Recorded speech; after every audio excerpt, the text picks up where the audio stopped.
नमस्कार साथियों, मैं अतुल भारत और आज हम आपके सामने कक्षा 6 की इतिहास की पाठ्य पुस्तक हमारे अतीत का अध्याय 3 लेके आए हैं, आरंभिक नगर। इससे पहले हमने पार्ट 1 क्या, कब, कहां और कैसे और पार्ट 2 आखेट खाद्य संग्रह से भोजन उत्पादन तक, ये हमने पहले ही कर चुके हैं, हम पढ़ चुके हैं और उसकी वीडियो हमारे चैनल पे आपको मिल जाएगी।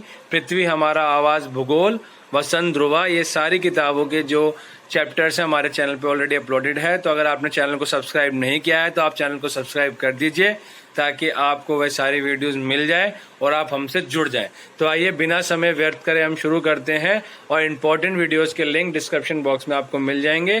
तो वीडियो को एंड तक देखते रहिए, बने रहिए, आपको बहुत कुछ सीखने को मिलेगा। अगर आपने बीच में छोड़ी तो बहुत सारी इंपॉर्टेंट चीजें छूट सकती है, तो आप इसको लगातार देखते रहिए और अंत तक देखते रहिएगा। चलिए शुरू करते हैं। आरंभिक नगर, पुराने भवन का संरक्षण। जसपाल और हरप्रीत अपने घर के पास ही गली में क्रिकेट खेल रहे थे। दो बच्चे आपको दिख रहे हैं यहाँ पे। उन्होंने देखा कि कुछ लोग उस खंडर घर की तरफ तारीफ कर रहे थे। खंडर घर आपको पता है, जो बिल्कुल जर्जर हालत में है, बहुत बहुत पुराना है, मतलब जिसकी आप दीवारें बिल्कुल झड़ गई हैं, टूटने को हो रही है इस तरीके से, जिसे गली के बच्चे भूतहा घर कहा करते थे, मतलब भूत से भूत वाला घर। एक ने कहा, इसकी वास्तुकला को देखो, क्या आपने कहीं लकड़ी पर इतनी सुंदर नक्काशी देखी है? दूसरी महिला ने कहा, हमें मंत्री जी को पत्र लिखकर कहना चाहिए कि वह इस खूबसूरत घर को सुरक्षित रखने के लिए इसकी मरम्मत कराने की व्यवस्था करे। यह सब सुनकर जसपाल और हरप्रीत सोचने लगे कि इस पुराने खंडहर से लोगों को इतना लगाव क्यों हो सकता है। तो आइए अब हम कहानी को जानेंगे, ठीक है, कि उनके प्रश्नों के उत्तर को अब हम यहाँ पे जानेंगे कि पुरानी चीजों से लोगों को क्यों इतना लगाव होता है या वह क्यों उसको बचाना चाहते हैं। हमने इससे पहले काफी सारी चीजें पढ़ ली हैं और अब हम आगे बढ़ेंगे।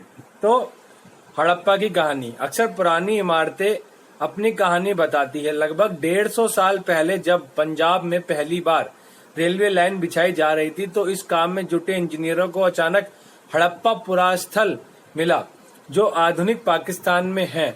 उन्होंने सोचा कि यह एक ऐसा खंडर है जहां से अच्छी ईंटें मिलेगी। यह सोचकर वे हड़प्पा के खंडरों से हजारों ईंटें उखाड़ ले गए, जिससे उन्होंने रेलवे लाइनें बिछाई। इससे कई इमारतें पूरी तरह नष्ट हो गई। उसके बाद लगभग 80 साल पहले पुरातत्वविदों ने इस स्थल को ढूंढा और तब पता चला कि यह खंडर उपमहाद्वीप के सबसे पुराने शहरों में से एक है।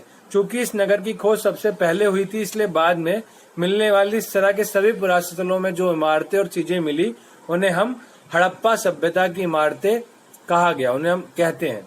इन शहरों का निर्माण लगभग 4700 साल पहले हुआ था, मतलब 4700 साल पहले, हमारे जन्म के कईयों साल पहले, है ना, और जीसस क्राइस्ट के आने से भी पहले।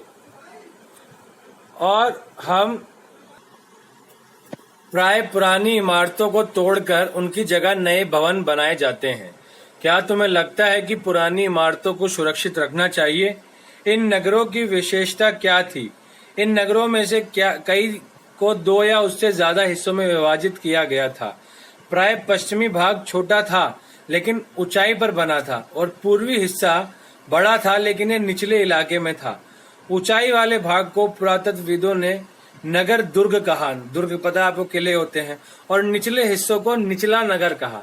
दोनों हिस्सों की 4 दीवारियां पक्की ईंटों की बनाई जाती थी। इसकी ईंटें इतनी अच्छी पक्की थी, हजारों साल बाद आज तक उनकी दीवारें खड़ी रही। आप देख सकते हैं कि 5000 साल पहले बनी थी और 5000 साल के बाद भी वो दीवारें खड़ी हुई हैं, इतनी मजबूत हुआ करती थी। दीवार बनाने के लिए ईंटों की चिनाई इस तरह करते थे जिससे कि दीवार खूब मजबूत रहे।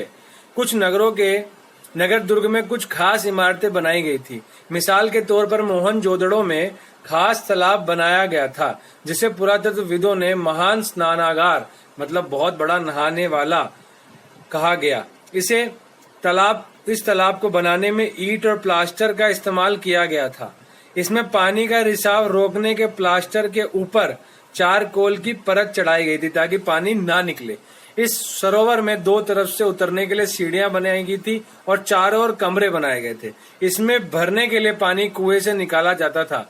उपयोग के बाद इसे खाली कर दिया जाता था। शायद यहाँ विशिष्ट नागरिक विशेष अवसरों पर स्नान करते थे, मतलब जो खास लोग हो गए, राजा महाराजा, मतलब या जो बड़े ऊंचे तबके के। तो आप यहाँ पे एक तरीके से देख सकते हैं, मैं आपको बता देता हूँ कि देखिए ये नगर आधुनिक पाकिस्तान के पंजाब और सिंध प्रांतों, भारत के गुजरात, राजस्थान, हरियाणा और पंजाब प्रांतों में मिले हैं। इन सभी स्थलों से पुरातत्वविदों को अनोखी वस्तुएं मिली है, जैसे मिट्टी के लाल बर्तन जिन पर काले रंग के चित्र बने थे, पत्थर के बाट मतलब वजन तोलने वाले, आपको पता है, मोहरे, मनके, तांबे के उपकरण और पत्थर के लंबे ब्लेड आदि। देखिए आप यहाँ पे देख सकते हैं उपमहाद्वीप के आरंभिक नगर, ठीक है। और आप यहाँ पे देख सकते हैं कि सिंधु नदी के किनारे ये बसा था। और राखीगढ़ी, कालीबंगा, हड़प्पा, ये ऊपर हमारे उत्तर भारत की तरफ और थोड़ा पाकिस्तान के हिस्से में गंवेरीवाला और मोहनजोदड़ो राजस्थान और गुजरात के हिस्सों में उस समय लगता था। धोलावीरा, है ना, यहाँ पे जो भी आपको बिंदु बिंदु में दिख रहा है ना, वह सारे उस समय के नगर हैं, ठीक है। और ये हड़प्पा सभ्यता के नगर हैं। आ जाता है कि मोहनजोदड़ो किस जगह पे है, चन्होदड़ो, सतका कोहा या कालीबंगा किधर है, या धोलावीरा किस जगह है भारत के अंदर देश में, तो ये आपको बताना है। धोलावीरा गुजरात में, ठीक है। कालीबंगा और लोथल जैसे अन्य नगरों में अग्नि कुंड मिले जहां संभवतः यज्ञ किए जाते होंगे। हड़प्पा, मोहनजोदड़ो और लोथल जैसे कुछ नगरों में बड़े बड़े भंडार गृह मिले। ये बहुत महत्वपूर्ण है, हड़प्पा, मोहनजोदड़ो और लोथल, हमेशा याद रखना है। हड़प्पा, मोहनजोदड़ो और लोथल ये बहुत महत्वपूर्ण है, ठीक है। तो आइए आगे बढ़ते हैं। महास्नानागार की आपको यहाँ पे फोटो दिख रही है और यहाँ पे आप इसको देख सकते हैं, ठीक है। अब आगे भवन, नाले और सड़कें। हड़प्पा के नगरों में ईंटों की चिनाई, देखिए इस प्रकार चिनाई होती थी। इन नगरों के घर आमतौर पर 1 या 2 मंजिल होते थे। घर के आंगन के चारों ओर कमरे बनाए जाते थे। अधिकांश घरों में एक अलग स्नानागार होता था, मतलब एक अलग ही घर में एक अलग बाथरूम होता था। स्नानागार आप समझ गए, स्नान घर मतलब नहाने वाली जगह। और कुछ घरों में कुएं भी होते थे अलग से, ठीक है, जो बड़े घर होते होंगे। कई नगरों में ढके हुए नाले थे, इन्हें सावधानी से सीधी लाइन में बनाया गया था। हर नाली में हल्की ढलान होती थी ताकि पानी आसानी से बह सके। अक्सर घरों की नालियों को सड़कों की नालियों से जोड़ दिया जाता था, जो बाद में बड़े नालों में मिल जाती थी। नालों के ढके होने के कारण इनमें जगह जगह पर मेन हॉल बनाए गए थे, जिनके जरिए इनकी देखभाल और सफाई की जा सके। घर, नाले और सड़कों का निर्माण योजनाबद्ध तरीके से एक साथ किया जाता था। यहाँ पर वर्णित घरों और पिछले अध्याय में वर्णित घरों में तुम्हें क्या अंतर दिखाई देता है? कोई 2 अंतर आपको बताने। ये नगरीय जीवन का आ गया है। इससे पहले ये नगरीय जीवन हम शुरू करें, मैं आपको एक चीज बता देता हूँ कि आप ये सोचिए कि आज के समय में हमारे घर जो है इतने मजबूत नहीं होते, उस समय इतने मजबूत हुआ करते थे। और उस समय इतना अच्छा नगरीकरण का सिद्धांत था कि आप देख सकते हैं कि उस समय नालियां हुआ करती थी, मेन हॉल हुआ करते थे, और घरों में कुएं और बाथरूम हुआ करते थे। लोग बाहर नहीं जाते थे नहाने के लिए। लेकिन आज के समय में लोग क्या कहते हैं, बाहर जाते हैं और शौचालय वगैरह के लिए भी, मतलब जिस तरीके से आप देख सकते हैं कि उस समय कितना नगरीकरण हो गया था, सिविलाइजेशन का बहुत बड़ा दौरा। हम कहते हैं कि भारत के अंदर हड़प्पा सभ्यता विश्व की सबसे प्राचीन, सबसे ओल्डेस्ट सिविलाइजेशन है। सबसे प्राचीन नगरीकरण हमारे हड़प्पा सभ्यता है।